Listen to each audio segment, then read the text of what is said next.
Thanks for tuning in to CPA Life Rewind, where today we look back on John Randolph's conversation with fellow accounting recruitment expert Allan Fisher.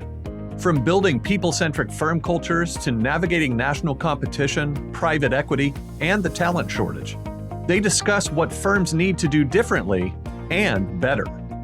Welcome to CPA Life Rewind.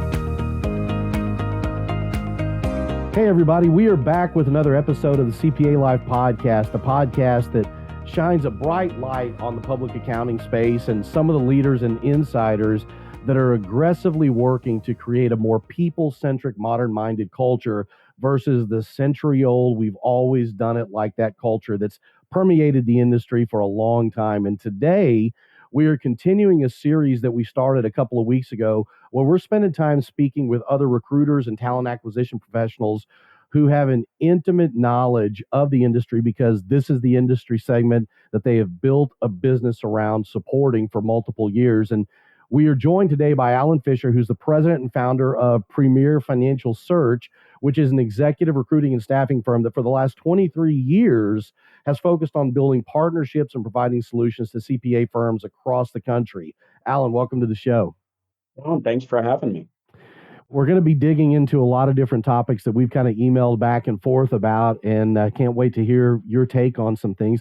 Something tells me that we're probably going to share some similar mindset and thought process as we go through that. But one of the things that we typically like to do before we really dig into a lot of the topics that we're going to talk about is give folks a little bit of the flavor of your background and how you arrived at the point of your career where you are today. Because if you're like most folks, recruiting in the talent space was not something that you probably set out to do 20 plus years ago, correct? Absolutely. Fell into it like most of us. Yep. So tell me kind of where your career started and how you took a left turn and went down this path. I was an accountant in-house for a publicly held company that had no revenues. So this was during the dot-com boom. And you could see the writing on the wall in the accounting department that without earnings, without revenues, my job as well as the jobs of a lot of other people were going to disappear at some point soon. So I was referred to a recruiter who could help me find my next accounting job. And my background, my degree is in marketing. So they said, with your degree in marketing and your couple of years in accounting, you'd be a great recruiter. And I had no idea what it was. I just knew that it wasn't accounting. And I was at a point in my life where if I fell completely flat, it would have been okay because the year before, I think I made $38,000. So they were offering me a draw of $2,500 a month. And so knowing that I could almost replicate my salary plus opportunity for commission, I was in. And of course, I had no idea what the profession was. And within my first 6 weeks, the 4 people in the office, which was another executive recruiter, an outside salesperson, branch manager, and a staffing person, all quit or were fired. And I was there alone, but not going to give up. I had made a decision that I wasn't going to go back to accounting. And sort of a blessing in disguise that everybody left because it was sink or swim. Mm-hmm. And I decided I was going to swim. So talk to me about kind of that first year and how you were able to figure things out in an environment where you were pretty much the last man standing. I was really fortunate that I worked for a national staffing firm, and we had 5 offices in my region, which is Southern California. And my area manager at the time said, if you promise not to quit, I'll come to your office a day a week. You come to my office a day a week. And then by phone, we'll assign a couple of other mentors. And so she did exactly what she said. She came to the office. She spent time. She mentored me. She could see that I was a willing student, had 2 other mentors. And it was the same. It was, look, as long as you ask good questions, as long as you don't give up, as long as you're willing to take the advice that we give, you can push back if you think that what we're saying is completely unrealistic. But these were seasoned veterans. They all had 20 years of experience. And for me, I was in awe. I was 26 at the time. They had unbelievable experience and success. And so when I'm sure you can relate, John, when I started, we had a phone and an industry guide. We didn't even have a phone book. It was just a big, thick yellow book of companies in certain industries laid out by SIC code. Yes. I was fortunate. So we started, it was accounting and finance. And I was too early on to even know that there was a difference between accounting and finance. But I was in a building where it was almost all CPA firms. And we had three mid-sized CPA firms in the building. And I was the first one in the office. I was the last one to leave. And during tax season, just realized I'm seeing these same people here at 6:30 in the morning and at 8 o'clock at night. There must be something to that. There was somebody who I met in the parking garage. It was just one of those conversations where, I see you here and you're working 14 hours a day every day. What is it that you do? And she said, I'm a tax senior and I work at the firm in the third floor.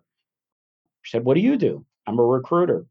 And a couple of days later, we're in the elevator together and she hands me her resume and says, call me.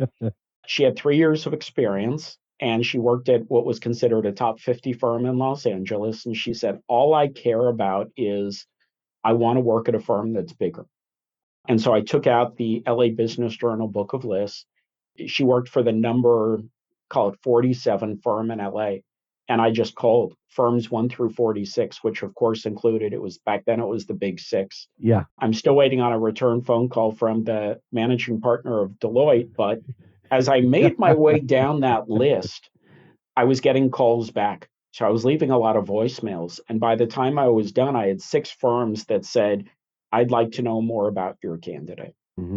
6 out of 46 was a pretty amazing ratio. And what I recognized was partners will respond. The partners, at least in LA, are very much what you see is what you get.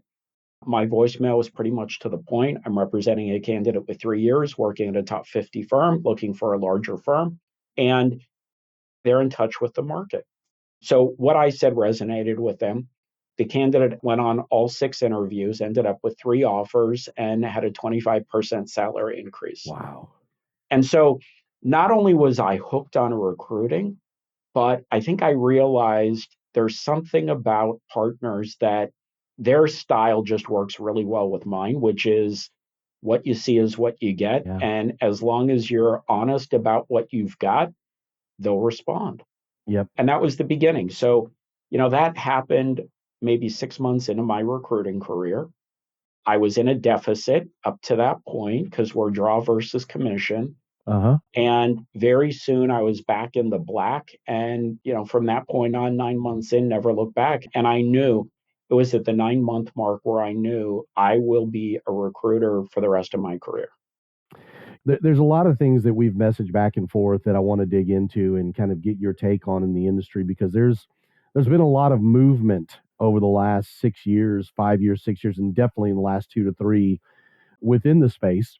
Private equity coming in, a more modern-minded mindset that I think has to be in place today if you want to attract the talent that's out there today.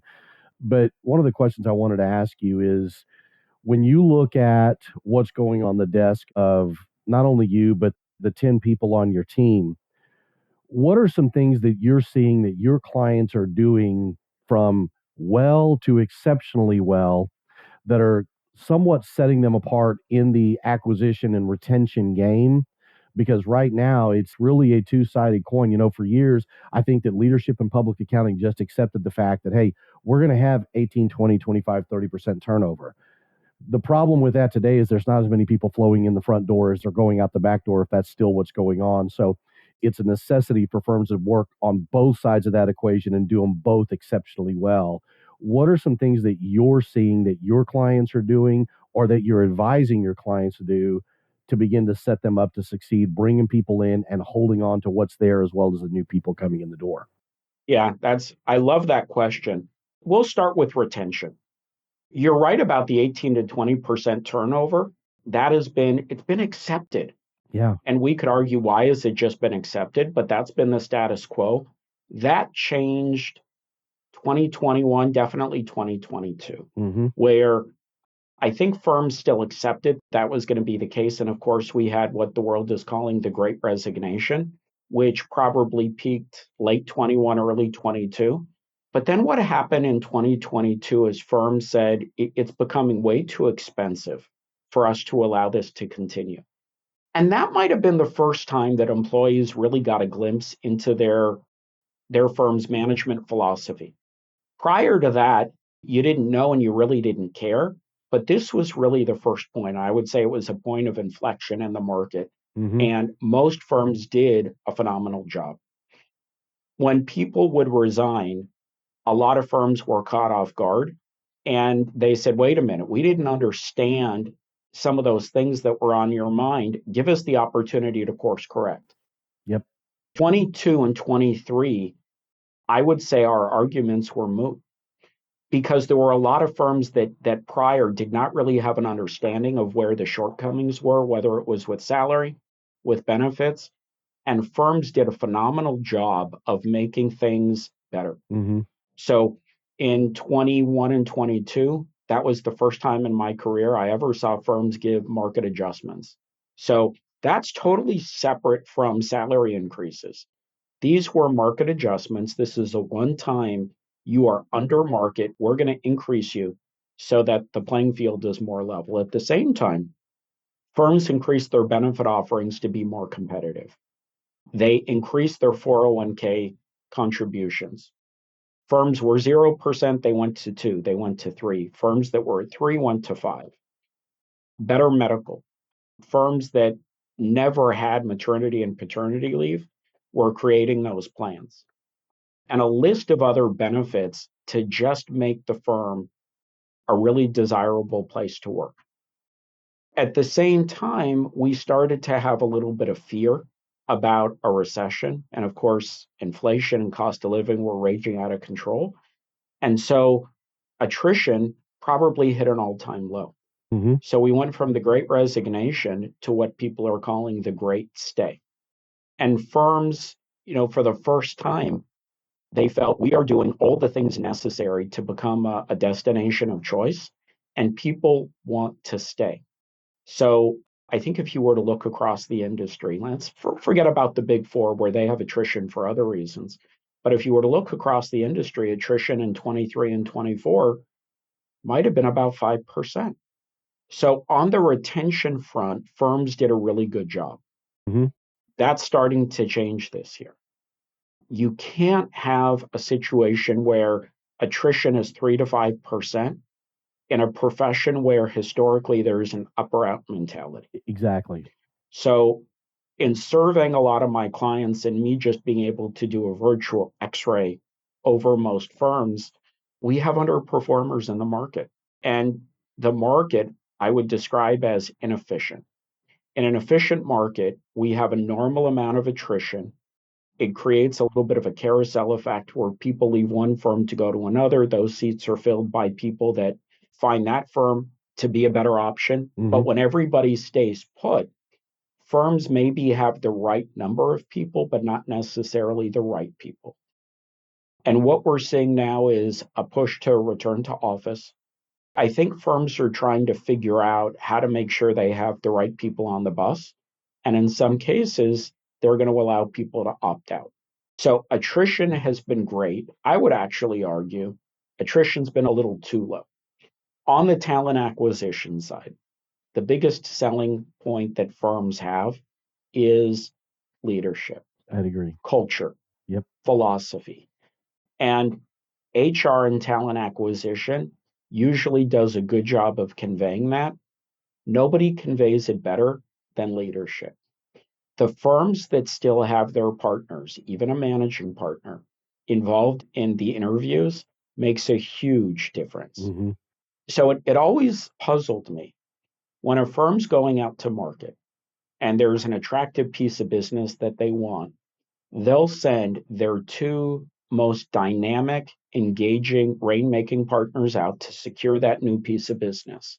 And when it comes time to bring somebody in on the market, somebody who could be a future partner, they say, well, their time is too valuable. We'll have people in HR or talent acquisition, maybe a COO get involved. And I think they're leaving too much to chance.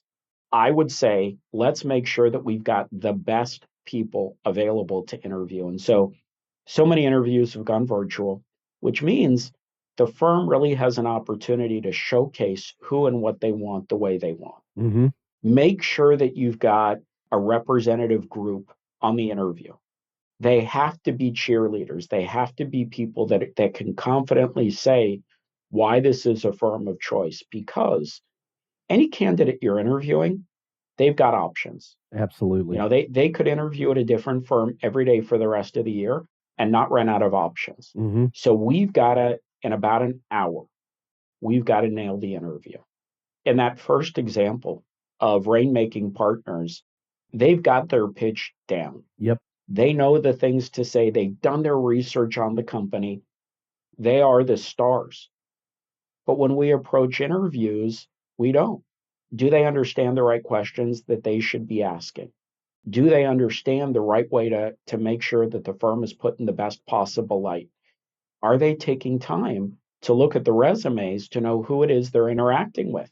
Do they look at the education? Do they look at the other firms? Do they look for commonalities? The amount of effort that we put into getting new business is 10 to 1 the effort that most firms put into attracting new talent. You know, it's interesting you use that analogy, Allan, because that's one of the things that I constantly talk to our clients about, the importance of being proactive in the hiring process, regardless of what's going on inside the four walls of your organization. If you're always approaching it like you're talking about from a BD perspective, from the standpoint of this is something we're always doing and we're putting our best foot forward when we do it every time. It's amazing, I think, what would happen if that just little switch flipped in the mindset of most leaders of firms today.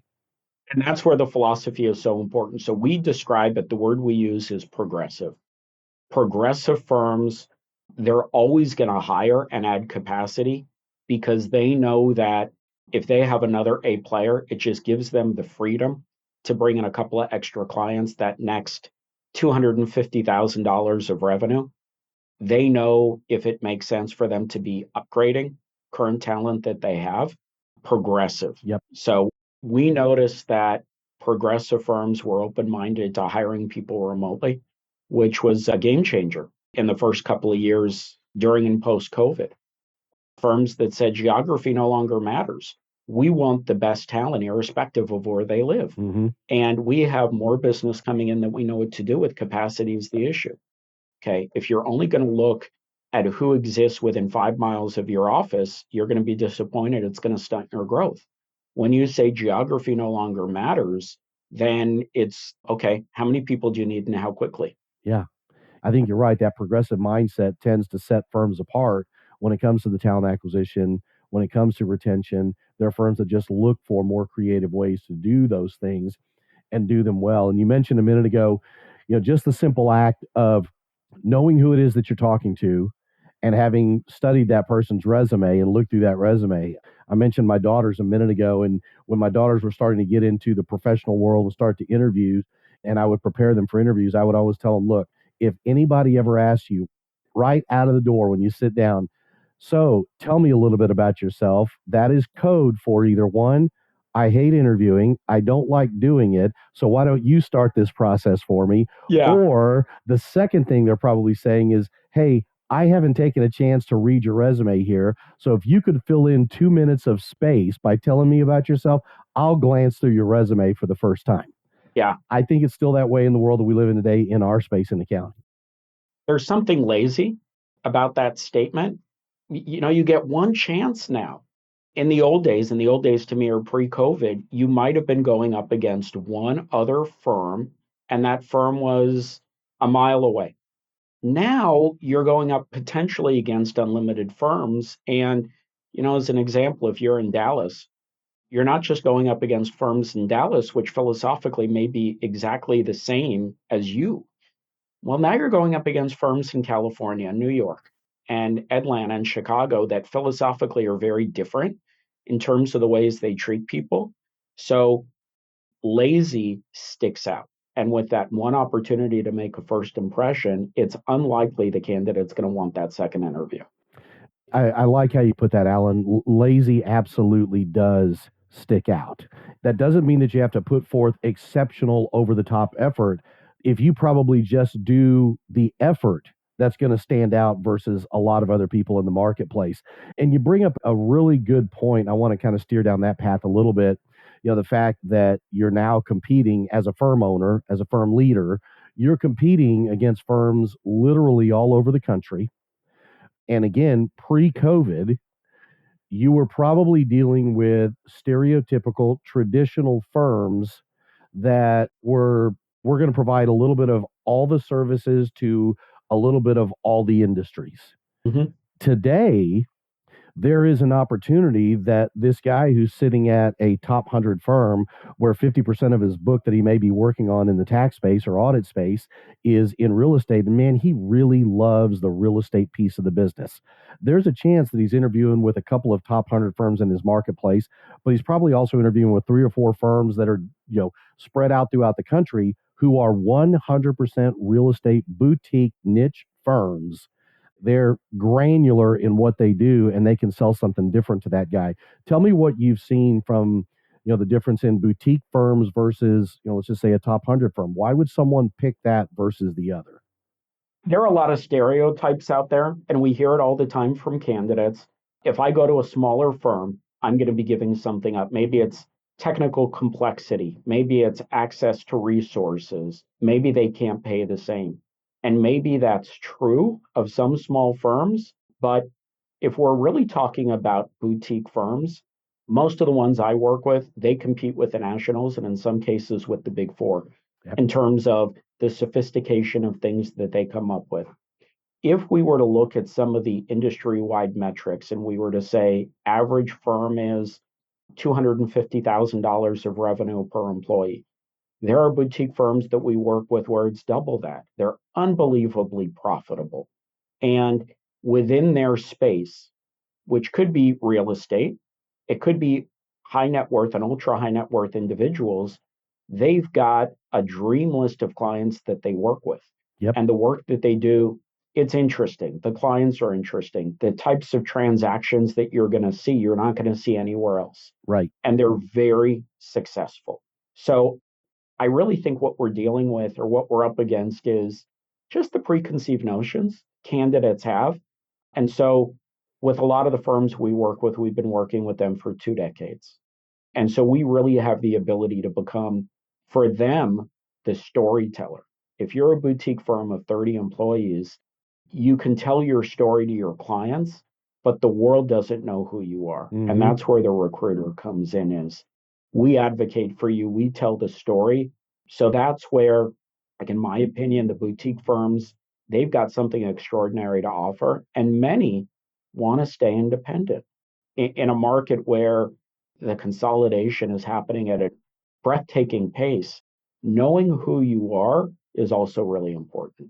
I think that's a great point. It's one of the things that we talk to our clients about all the time is the more you can put that stake in the ground and know who you are and who you're not, the easier it is to tell that story and paint that picture for that person that we're talking to. And I think that you're completely on point there, Allan.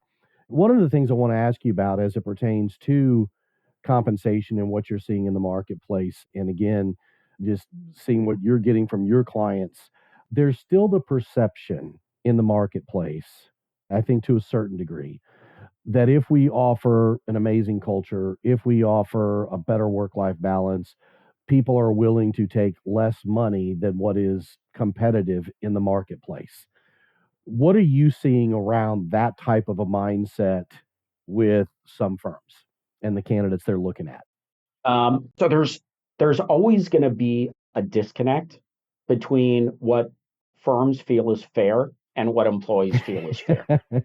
So let's accept that there's always going to be a little bit of disappointment. But I think what you're asking is there a certain contingent of candidates who will leave money on the table in exchange for other things, quality of life, the right opportunity, sophistication, shorter commute, all the other things? Yes, there is going to be a certain contingent. It's not a big contingent. Salary is the scorecard for employees. I imagine a conversation around the Thanksgiving table where somebody says, I just got a new job. Oh, how much do you make? How much more money did you make for accepting the job? I actually took less. But hear me out. I've got a shorter commute. Everyone stopped listening at that point. But we're also in a market where there is a free agent premium. We're in the type of market where accepting a pure lateral, it's just not the market condition. There's always a free agent premium to make a move. The only time that free agent premium is zero is in a recession where there's stability. So staying put is the risk. They're moving for stability. But in any other market, there's always going to be an amount that somebody should get just for making a move. It's the risk premium. I'm going somewhere new. It's a new relationship. I've got to make a little bit more. So, for firms to think that there shouldn't be that implied risk premium, that definitely is not the case. Yep. On the subject of salary, we do something really valuable as a service to the industry here in California. And we do this in conjunction with the Cal Society of CPAs. So we produce an annual salary survey. And it started about a dozen years ago, and the finished product was a page. Last year, the finished product was 84 pages. To me, I consider it the Bible of every metric for CPA firms in California. And we had 50 plus firms participate. And so, when it comes to what should somebody make, how many billable hours should, on average, for people working, how many overtime hours, what are the billing rates? We have the data. And so we understand, and when I say we, I mean recruiters in general, because we're asking, what are your expectations? And we know what the market is. But having your finger on the pulse of what is going on with salaries, but also all the other things. Yeah, you're making X, but in exchange for how many chargeable hours and how many overtime hours, and what would it be like at another firm? So it's really become the industry standard for salary reviews and increases. And we put the finished product together in June, and we have a lot of firms that say, we're not going to go through our reviews until July because we want to see what the data is. We want to get a sense of what the market's saying. And when you have that data, you can make much better informed decisions for your customers, allowing them to make better decisions for their employees, that kind of thing. One of the things that I think is moving the needle a little bit with compensation, as well as hiring and retention in general, which we're talking about, globally here, is the elephant in the room kind of thing right now in public accounting. That is the insertion of private equity. From your lens, from your perspective on the West Coast, looking back this way, what are you seeing the impact of private equity impacting hiring retention in the marketplace? It's more of a negative than a positive. Full disclosure, I have two clients that are directly owned by private equity, and I've got another two clients that there's what we call a platform between them and the actual private equity firm. So I do work with firms that have received PE money. There's some resentment in the market, the feeling that the selling shareholders did very well at what cost to everybody else who's here. Does partnership still look the same as it did pre-private equity? And it's not just private equity. BDO is now an ESOP. Grassi in New York is now an ESOP. There are other firms that I know are considering going this way. Markham was acquired or merged with CBIZ. CBIZ is publicly held. So we have brand new ownership structures. And I think the question from the employee's mind is, how does this benefit me? Mm-hmm. And without the firm being able to clearly articulate how it benefits them, people are going to develop their own stories. And most of those stories don't compute well for the firm. No. So we've placed a considerable number of people out of firms that have recently, or in the last couple of years, taken private equity money. Mm-hmm. There's discontent. Grant Thornton, Baker Tilly. Again, the list of firms that are going this direction continues to increase. It'll be interesting what develops over the next couple of years. I would have to concur with that. And I will tell you, there's a couple of firms that we work with that have taken on private equity infusions over the last year. There's a couple that we don't work with, but we know the leadership there. Tell me if you're seeing the same thing. But there's a handful of firms that I've seen that are doing something really well, and it touches on what you said, and that is amazing transparency and very open communication with line staff. The firms that are doing well are doing that exceptionally well. There aren't a lot of them, but you're right. It's where there's transparency, where it's very clear what everybody gained through the transaction, what some of the pain points might be. Interestingly, I've had a couple of clients that have gone down the road, they've explored it, and maybe they've been turned off. And they've said, we're going to double down on the fact that we're independent. And I think having gone down that road, explored it, flirting with the idea and saying no makes them even a stronger employer of choice than somebody who isn't quite sure or somebody that may be susceptible to FOMO. And there's a lot of that right now. Yep. I think most private equity firms want to have a CPA firm in their portfolio. And most owners have good friends, former partners, people that they golf with that have gone down that road, and it's easy to be seduced. Mm-hmm. Yep. We've got a client here in the marketplace, and probably over the last 5 years, 6 years, even before private equity came in, where there was just a consolidation of top 100 firms moving into markets where they didn't have a footprint, Baker Tilly, Moss Adams, Carr Riggs, buying up local firms. These guys doubled down and made the decision, we're not going to sell. We like who we are. We know who we are. We don't feel like we need to be anybody different. Private equity started coming in. They explored it. They decided that's not the path we want to go on. We know who we are. We like who we are. We're going to stay on this path. And they've built an entire business model around going after potential clients that have been serviced by local firms that were acquired by a top 100, or firms that were being serviced by a firm that was acquired through PE or had PE money come in, and now staff has started to leave. Their sales proposal to, Bill, who's a CEO of a $25 million manufacturing firm, is, how do you feel now being a little fish in a really big pond? How do you feel that the partner you worked with for the last 18 years retired, and since then you've had 3 partners and 2 managers on your job? And they just continue to grow and grow from 18 people 4 years ago to 47 people this year, projected to be 60 by the end of the year. Yeah. And solidly independent. And they can tell the story with conviction to prospective clients and employees. We know who we are, and that's going to be who we are as your career progresses. Yep. I want to talk to you about the perceived, and again, get your opinion on it. I just had a conversation today with a candidate about this. The talent shortage in public accounting. Obviously the pipeline, the 150 hour, all of that has been a big discussion through the last 2 to 3 years. Give me your thoughts on what you're seeing again from your perspective at PFS. We could probably have a separate podcast just on this subject, so I'll try and make it concise. There is a shortage.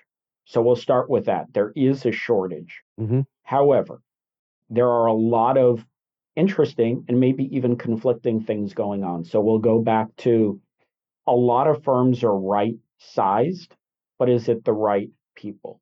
So this year, for the first time since pre-COVID, we're going to see layoffs. Now, we've seen layoffs in the last couple of years from the Big Four and a couple of the nationals. This year, we're going to see it in greater frequency, and we're going to see it from firms that are smaller, that they finally say, if somebody truly is a low performer, it's time for us to open up that spot and let's upgrade. But if we look at demographics, just the number of people that are going into accounting, although there was a recent data point, the number is going up. It may be going up, but not enough to replace the baby boomers who are retiring. Mm-hmm. And then the next group of people, which are going to be the older Gen Xs. There is not a 1-to-1 ratio of people going into the profession to retire them. Right. One thing that no one's talking about is the threat to the industry of people in their 40s and 50s who decide to either retire or take time off because they receive significant checks as part of a private equity buyout. So what's going to happen to the industry when people say, I've had enough. I've been beaten up for the last 5 years straight. with COVID and consulting on PPP and ERC. And here in California, in Los Angeles, we just had tax season extended for the fourth out of the last 6 years. So we've got complex tax rules. The new administration, obviously, there is going to be even new tax guidance. The tax deadlines are changing. It seems like we can never get a break. Oh, here's money treated as capital gains, not ordinary income that I never thought I'd get. Maybe I'll just take a couple of years off. So there will be less supply. How the industry is making up for this, part of it is offshoring, which it's a Band-Aid. I mean, I think there's a place for it, but how are you going to get a really good senior, a really good manager to review work when they've never prepared it? And there are a lot of firms where the model is all the preparation happens offshore. Mm-hmm. So it's a Band-Aid. It's not going to solve a lot of the issue of having people who can do the work, people who can confidently interact with clients, interact with people in the team. Then we've got the CPA issue. The stakeholders are the states, all the state societies, the AICPA, but we need the universities on board. Yeah. When I went to school, and even though I was an accounting graduate, I knew a lot of accounting students. And back then the exam was twice a year. It was in May and November. And it was understood you're going to take the exam the same month you graduate college. And the expectation is you're going to pass all 4 parts. And came from a small school in Northern California. We had about a 50% pass rate, just pretty awesome. But you knew that was the expectation. Mm-hmm. It's not an easy path. Let's don't kid ourselves. And when I say that, I don't mean it doesn't have to be harder than we make it. And I think that's what we do in the industry. We're increasing the level of the water across the board, and all of our boats are going to go up because of it. Completely agree. Love that you said that. One of the last questions I have for you, if someone says to you, hey, Allan, what can we do to bulletproof our firm so that when people from your firm or other firms call our people, they won't talk to them. They don't want to leave. They're good where they are. What would you say to firm owners that have that question? It probably doesn't exist.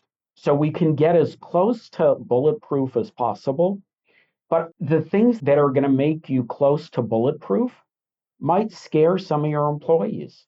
Because now what you're going to have is you're going to have a high performance team, very likely a team or a firm that's very profitable. And then comes in the philosophy. So 2 things that firms can do with profits: distribute them to partners as compensation or bonus, or reinvest them somehow, which could be higher salaries, better benefits, better technology. And a lot of firms take those as profits. So the firms that are making themselves virtually bulletproof are saying, we don't need to make every last dollar. We're going to take some of that, we're going to reinvest it. We're going to make sure that our people are in the top 10th percentile of salary across the board. We're going to have the best benefits. We're going to have all of these things. But that could scare some of your people. Not everybody is built to be a high-performing employee.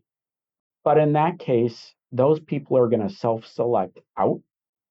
Allan, I'm very impressed with a lot of the things that you're talking about, a lot of the things that you're obviously doing with your team, and the business that you built over 20 plus years, 2 decades doing this is something to be commended for. It is amazing what you guys continue to do in your firm and the impact that you're making in the CPA firm space. So if there are firm leaders that want to get in touch with you about helping with their recruiting processes or have questions about what you're seeing in the industry, or if there's even possible candidates that are considering a job move sometime in the near future, what is the best way for people to reach out and get on your calendar?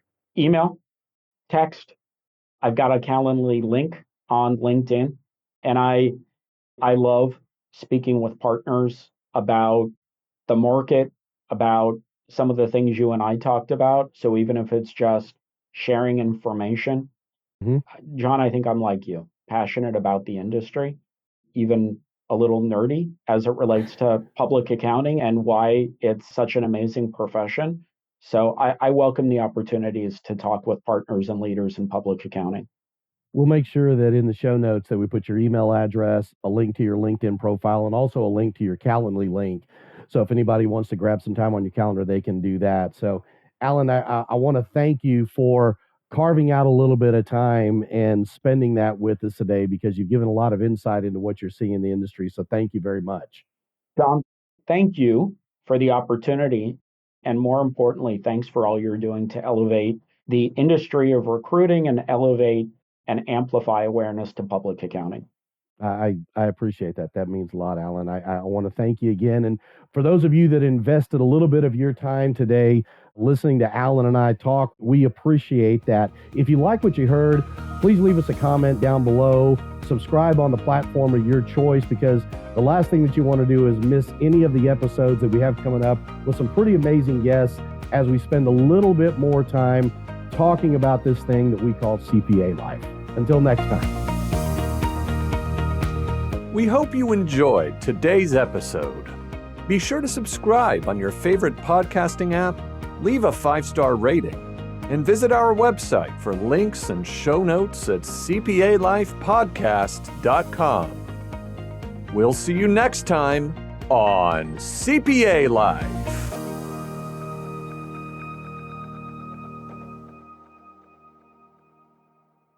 ProfessionalProductions.net